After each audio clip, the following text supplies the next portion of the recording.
Welcome to the Mujeres Breakfast. Okay, whose table have I not done? I'm gonna come back to you guys.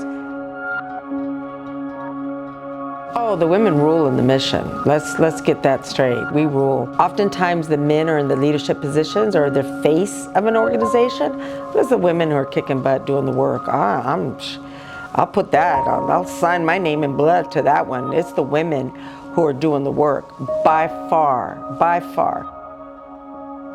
My name is Valerie Tulier-Laiwa, and I wear many hats. I am straight up an advocate. I am a voice for those who may not have a voice at the table. I try to bring them, invite them to the table, but if they don't happen to be there, I'm going to speak on their behalf. I have a responsibility. I have a responsibility to the ancestors of this land. I have a responsibility to the ancestors, my ancestors, and I have to seek justice wherever it needs to be had. And majority of my life has been focused on young people, but it is communities in general, particularly communities who are quote unquote disenfranchised. Well, my nickname in the community is Mama Bear, so I'll just say that because I growl. I growl and I protect, right? And I growl at the young people. I just want to say that I reprimand them, I get on them, regañar in Spanish, right? Trauma you have gone through in your life, you can overcome it, you can survive, you can thrive. I grew up in the community, the Mission District community.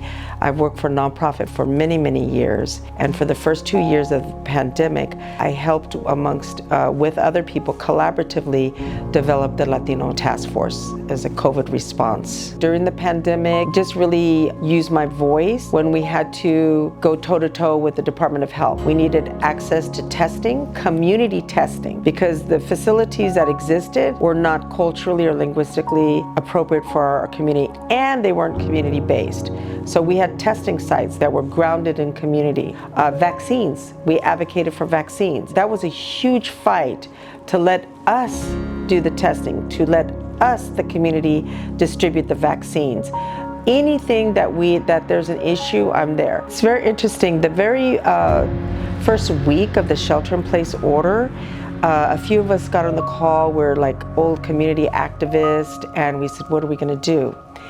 And even though we didn't have the data, we knew that the pandemic was going to hit the Latino community very, very hard. We just knew it. So then we began to organize, like, what do we need to do? We need to do outreach. We need to educate the community about sheltering in place, because a lot of material wasn't in Spanish or they weren't getting the message.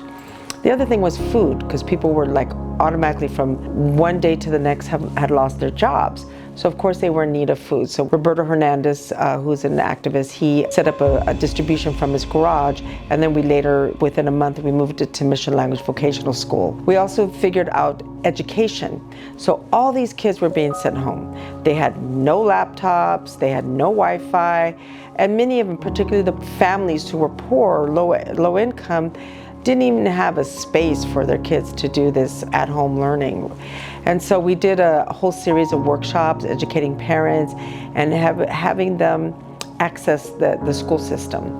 One, it was about communicating in Spanish, and later on we also realized that the Latino community is not homogeneous, but that we also had a large Mayan population. On our communications committee developed a trilingual website. So there was information in Spanish, Maya, and English. So when I speak of the work I do, I always speak of it collaboratively. It's never Valerie alone. It's always in collaboration with other community members, and that's how we approached our work. The other thing that I do too is I try to teach the young people who are up and coming how we take care of business in the mission. There's a way that we handle community business. There's a way that we move through this world as growing up in the mission that is different from any other city, in my opinion, right? We're super organized in the Mission District, and it's about trying to pass that down, that legacy behavior down to young people. Oh, the women rule in the mission. Let's get that straight. We rule. Oftentimes the men are in the leadership positions or the face of an organization.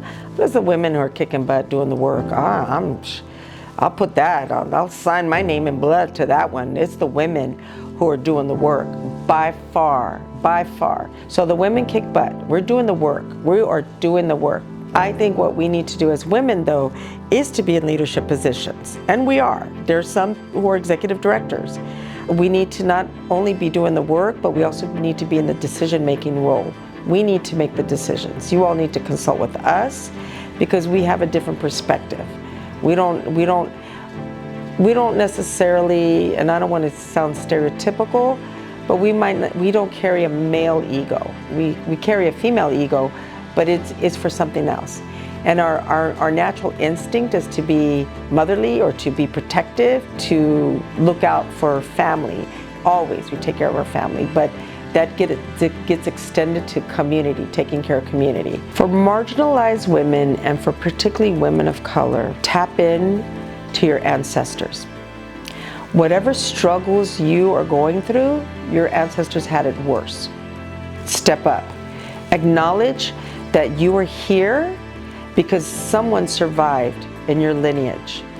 And to understand that there are other ways of being, that it's not a patriarchal society in every place you go. And to go back to the matriarchal society and to understand your power as a woman, to really step into your power.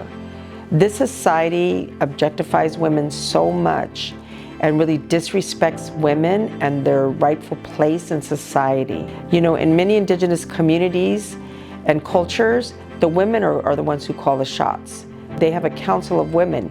You go to the grandmothers and you ask the grandmothers. What I try to tell young people is to understand your power. Even if you've gone through traumatic events, you've got to change that pain. Never be a victim. Ever be a victim.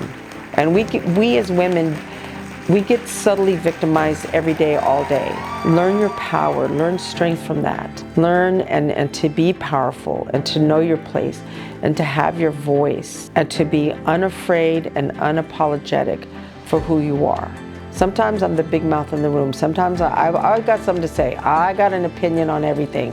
I'll be somewhere in a staff meeting and I'll say something and really I don't care. I'm too old to care now, you know?